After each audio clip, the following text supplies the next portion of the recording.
We are back again for another edition of our Cause of the Week Lunch and Learn. Thank you for joining us today. I'm Christy Kennel, an Associate Director for the Combined Federal Campaign. And this week, we are highlighting faith-based organizations. And faith-based charities provide shelter for the homeless, feed hungry, care for the sick and elderly, and educate children through youth programs. Next, we are going to hear from a few of these organizations. Hi, federal workers. My name is Julie Dudley, and I'm one of the Associate Directors for the Combined Federal Campaign. Our cause of the week is faith-based, and I have great pleasure in introducing CEO Chris Tan from Catholic Charities of Eastern Virginia. Thank you for joining us today, Chris. Oh, thank you very much. And thank you to the federal workers for making this possible for us to join you. Thank you. I appreciate it. Can you tell our federal workers, what was your organization's response to the COVID-19 pandemic? So Catholic Charities, during that time, we served mostly the poor and the working poor. So their access to services was very limited during COVID, but Catholic Charities remained open. We remained open to our staff and our clients throughout COVID, helping and doing different things than we've ever done before. We did food assistance to those seniors who couldn't get to the food pantry because of COVID. We've done, rent and utility assistance. That's 5 times what we normally do in a year in 9 months. And then, of course, remaining open for our clients to access the services that we have every day. So what is one of the things that the federal workers don't already know about Catholic Charities of Eastern Virginia? I think there's a couple of things. I think most importantly is that there's often a misnomer that we only serve Catholics. And so because we're a faith-based organization, we only serve our faith. Actually, 90% of the people we serve are not Catholic. We serve because we're Catholic, not because they're Catholic. And so I think oftentimes the federal workers may be feeling like if they give to a faith-based organization, they only serve those of their faith, but it's actually quite the opposite for Catholic Charities. We serve because of our faith, but we also serve those who don't belong to our faith as a practice. And thank you for what you do. Sure. Can you share a client story that embodies your mission? Yes, I think the best story that would give us the sense of mission is this kind of drive to self-sufficiency. So we had a person that came to us looking for rent and utility assistance. And we were able to help them with 1 month's rent and utility, but we also could offer them mental health services, which they took advantage of, and then really financial and housing counseling services that helped to coach them through their process. And one of the goals that they identified in helping them achieve a self-sufficiency was to buy their first home. So they had originally started out as homeless. They came to us when they had some rental issues. So they had gotten a rental property, but they were having some hard time making the rent because of COVID. And then they identified that they would really like to own their own home. So after a year and a half of working with us on their credit score, working with us on enhancing their budgeting skills, they purchased their first home a couple of months ago. So, I mean, our job at Catholic Charities is to get people to self-sufficiency to the point that they don't need our service. And so whether that's through a variety of services that we offer. And so our goal was always help our clients achieve their own goals. And I think that's a perfect example of that. What a fantastic story. Well, thank you, Chris, for joining us today and for telling us a bit about Catholic Charities of Eastern Virginia. Thank you very much. And thank you to the federal workers who contribute to the work that we do and other faith-based organizations do. It's such a blessing. It sustains our work. We're just so appreciative of that opportunity to be a part of the CFC campaign.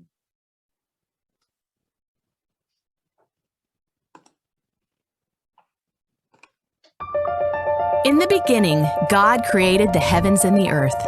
If Genesis got it wrong, how can we trust the rest of the Bible? At the Institute for Creation Research, we've spent almost 50 years researching the science behind Genesis. Our investigations range from geological formations of the Earth to human-chimp DNA similarities, from soft tissues and dinosaur fossils to the mysteries of galaxies, quantum mechanics, and dark matter. With every discovery, the case for biblical creation grows stronger.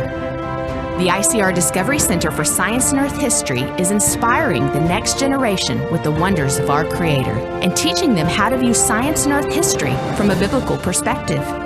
Thank you for supporting ICR. Together, let's help students, ministry leaders, and families hold fast to the truth of God's Word, from the first page to the last.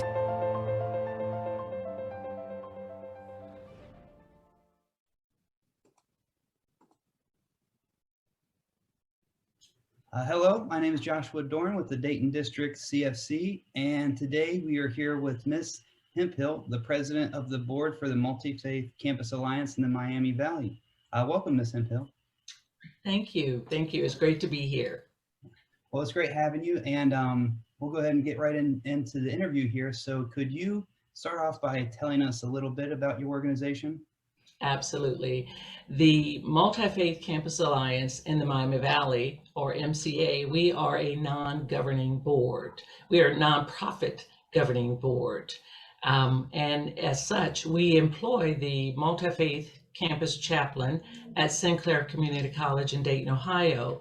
And this chaplain, he works from the Multi-Faith Campus Office, which is a Center for Spiritual Life at Sinclair Community College. So the college provides a space for the employee that we have hired to assume the role of providing spiritual guidance and information for the entire community college. Continuing with the discussion about the board, we are volunteers. The board of directors, we are volunteers, and who are committed to ensuring that everybody who comes on to Sinclair Community College feels welcome, feels comfortable talking about religious diversity and those sorts of factors that can make our lives better and our education better. We have officers, we have members on the board, and we have standing committees. And as a board, we have fiscal responsibility for the chaplain's salary, and we recruit volunteers to help us do our job. So we are always looking for board members, and some of our programs, we are looking for volunteers also. So we provide a lot of fundraising and management for the employment of the campus chaplain. That's great. Yeah, that sounds like some amazing work you all are doing. Can you tell me a little bit more about who your organization supports and some of the other programs that you offer throughout the year? Absolutely.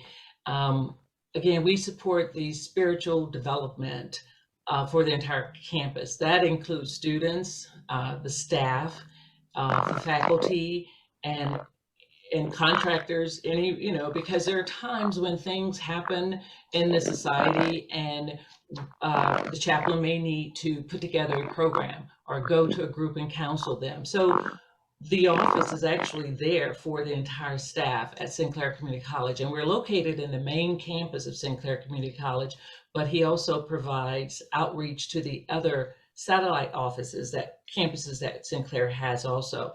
So we're talking, we're there for more than 30,000 individuals on a weekly basis. We provide diversity programming. We provide college-wide crisis care and support.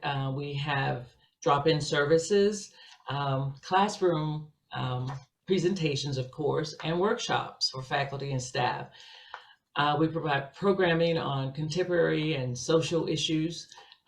Examples of our workshops, we have a standing presentations on the Abrahamic religions, which includes Christianity, Islam, and Judaism. And our programs are pre-COVID. Our programs were in person, and the attendance was phenomenal. You never knew who was going to attend, but you could always count on faculties bringing their students to these types of presentations because they had assignments. If they were in humanities classes, they could gather information. We provide, now most of our programs, since COVID, most of our programs are virtual. However, we're starting to get back into the campus. One of the neat programs that we provide annually is called the Religious Fair.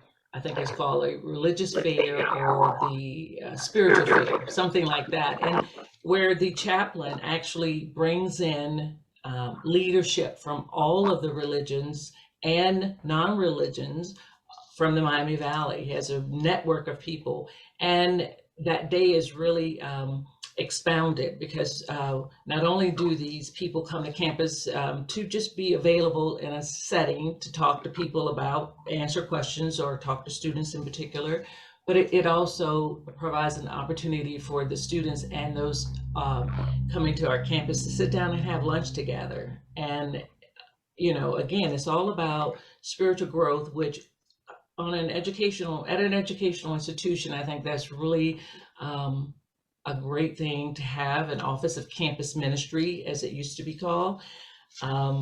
So yes, we try to attend to all of those needs of all of those folks that we serve.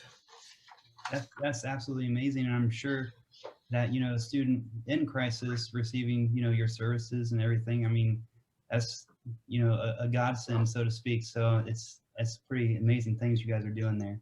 Well, thank you. Yep. And then one last question real quick. Does your organization offer volunteer opportunities? And if so, are those in person, or do you offer virtual volunteer opportunities as well? That's a great question. I mean, really great, because nonprofit organizations like ours, that's how we survive, through volunteers. Every board member is a volunteer. No one gets paid to be on the board.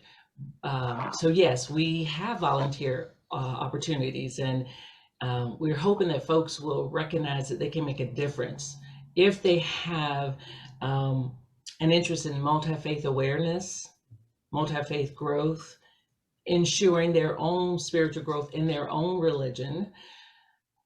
Then we welcome those folks to contact me. And because we have positions right now open on the board, and we have mentoring.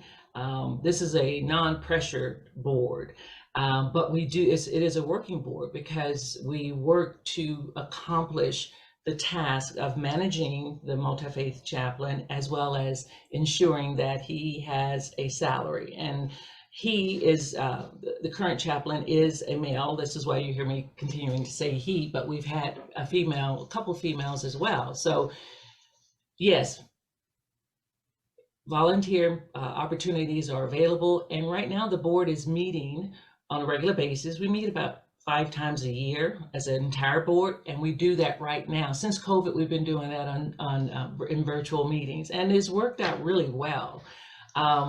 So if a person were interested, I would encourage them to contact me. And if they, to explore what opportunities are available, how they might work in this environment, and how much time they would be expected to commit, which is minimum 1 to 2 hours a week, if that.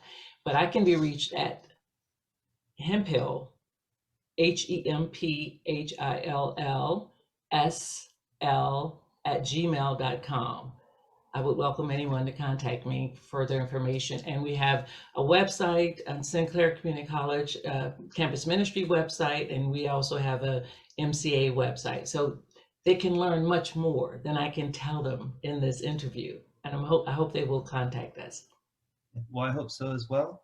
And thank you for the interview once again. And for everybody watching, just as a reminder, it's the Multi-Faith Campus Alliance in the Miami Valley, and your CFC number is 92755. So yes. Again, thank you, and we'll see you next time. Thank you, Ms. Jordan. Have a great day. You as well. All right, bye-bye. If you have an interest in collaborating to support multi-faith initiatives on Sinclair Community College, you can make a difference by joining the MCA Board of Directors. Basic skill sets will be built upon by serving on a committee, including tasks such as program management, bookkeeping, website management, social media, or fundraising. And the time commitment is approximately 1 to 2 hours each week. Again, please reach out to Ms. Hemphill at the address she provided to discuss your interests. Mentoring is assured by working with the committee chairperson, and growth opportunities are guaranteed. Faith-based organizations help improve spiritual and emotional well-being for individuals and families in our communities. You can be the face of change for faith-based charities. The world is a better the world is better when changemakers like us give together at givecfc.org. Thank you for joining us today.